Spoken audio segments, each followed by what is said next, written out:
Пидор, Днепр, шквалистый ветер. Вот такое название передачи, пожалуй, мы дадим на этот раз. Впервые мы попали вот под такие жесточайшие условия, когда даже говорить сложно.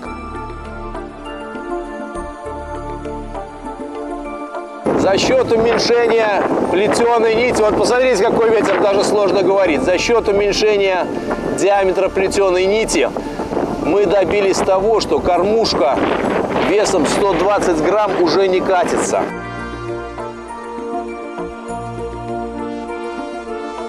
Посмотрите, какой красавец взял с подхода. Да, это, конечно, не лещ. Да, опять мы находимся на обрыве. Обратите внимание,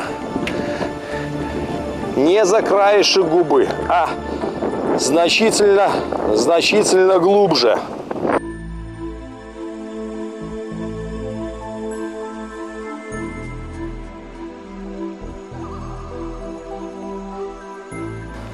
Ха-ха-ха, красавчик!